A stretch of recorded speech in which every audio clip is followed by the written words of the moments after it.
Stevie the squirrel has hiccups. Stevie the squirrel has a horrible case of the hiccups.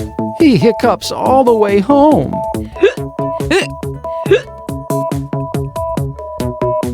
He hiccups at the dinner table.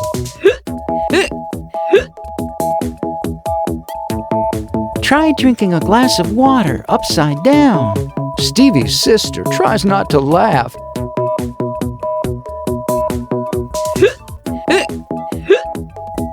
It's not working. Stevie is getting fed up with his hiccups now. You need someone to scare you. That always works.